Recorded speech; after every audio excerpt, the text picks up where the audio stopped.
Bapak Ibu, penyambutan terhadap Rasulullah itu terjadi di sebuah kebun. Namanya Bapak Ibu sekalian, kebunnya itu lupa saya namanya, namun ada di sebelah belakang saya ini, ya, ini, di sini. Dan kebun ini Bapak Ibu sekalian, tamu Allah, tamu Rasulullah, mereka semua menyambut Rasulullah di sini. Lalu ada sebuah sumber namanya sumber air, ya. Dan air itu pernah diminum oleh Rasulullah SAW. Lalu setelah Rasulullah di sini 3 hari 3 malam, maka Rasulullah membangun sebuah masjid pertama kali, namanya Masjid Quba ini. Yang mana bangunan yang pertama kali dibangun oleh Rasulullah tidak semegah sekarang, tidak seluas sekarang, hanya terdiri 4 yang kurma dan pelepah kurma sebagai atapnya, sedangkan pasir itu adalah alasnya. Di Kuba ini Bapak Ibu sekalian, hampir semua paving itu sama warnanya, ya tidak, ya. Ada sebuah paving sebelah kiri, ada yang orang berdiri itu, ya. Nah, satu kotak, ya. Nah, itu tuh orang yang berdiri, ya. Itu adalah sumur Bapak Ibu sekalian. Jadi pada zaman Rasulullah itu ada sumur, yang mana sumur ini selalu ditempati oleh Rasulullah ketika Rasulullah selesai sholat yang namanya sholat sunnah di Kuba. Jadi kebiasaan Rasulullah Bapak Ibu sekalian, setiap hari Sabtu, ya, setiap hari Sabtu Rasulullah itu berjalan dari Masjid Nabawi menuju Kuba hanya ingin menunaikan yang namanya sholat 2 rakaat, ya. Selesai sholat Rasulullah itu bersantai ria di sini, ya. Setelah sholat Rasulullah itu bersantai-santai di sini. Nah, sumur ini Bapak Ibu sekalian, kenapa kok tidak sama pavingnya? Karena sumur ini memiliki nilai sejarah yang penting, yaitu diantaranya cincinnya Rasulullah itu jatuh di sumur ini, ya. Jadi Rasulullah itu memiliki cincin dari tembaga Bapak Ibu sekalian yang bertuliskan Muhammad Rasulullah SAW. Tiba-tiba cincin itu jatuh sehingga sumur itu dinamakan sumur Bi'rul Khaitam atau sumur cincin. Nah, ada cerita yang menarik di situ Bapak Ibu sekalian. Ketika Rasulullah bersantai di sini, maka datanglah yang namanya Abu Bakar As-Siddiq. Dan Abu Bakar As-Siddiq mengucapkan salam ke Rasulullah dan dijawab oleh Rasulullah, ya ahli surga silahkan duduk di samping saya. Yang kedua datang lagi Umar bin Khattab Bapak Ibu sekalian, maka dijawab seperti itu, ya ahli surga duduk di samping saya. Datang lagi yang namanya Utsman. Nah, Utsman ini berhubung tempat di samping Rasulullah itu sudah penuh, maka Utsman duduk di seberangnya daripada sumur ini. Ini semua isyarat, ya. Isyarat apa? Bahwasanya ketika Abu Bakar, ketika Umar, ketika Rasulullah bersama duduknya, maka makamnya itu bersama, ya. Maka makamnya di dalam rumah Siti Aisyah semua. Sedangkan Utsman itu ada di seberangnya, maka dimakamkan di Baqi Al-Gharqad. Jadi Khalifah Ur-Rasyidin itu ada 4 Bapak Ibu sekalian.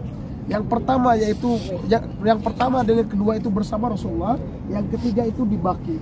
Yang keempat Ali di mana? Ada yang tahu makamnya Ali di mana Bapak Ibu?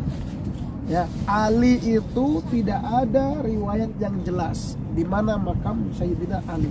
Artinya Ali itu ketika perang itu meninggal di atas kuda dan dibawa jasadnya entah kemana, Allahu a'lam.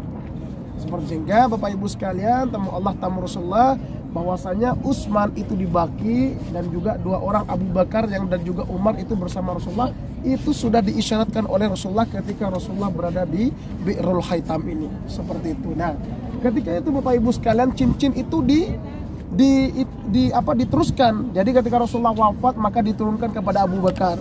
Abu Bakar wafat diturunkan ke Umar. Umar wafat diturunkan ke Utsman. Di zamannya Utsman, menurut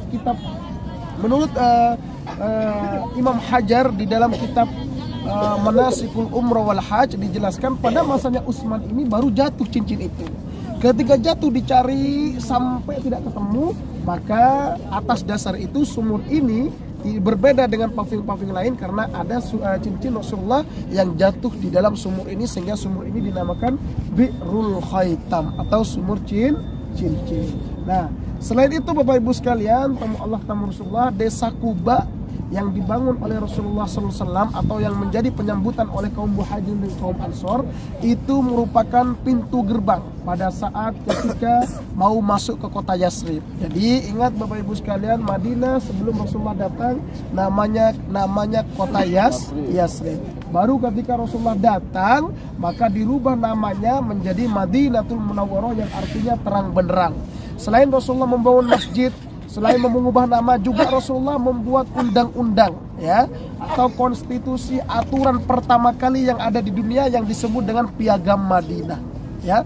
Itu Rasulullah yang buat, Bapak Ibu sekalian. Sehingga meskipun di dalamnya itu ada Kristen, ada Nasrani, ada Islam, ada Yahudi ya, mau hidup berdampingan. Karena kenapa? Karena semuanya itu mengusung asas sama rata. Seperti itu ya, antara yang kaya dan miskin sama, dan semua sama. Namun masalah akidah tidak bisa disamakan.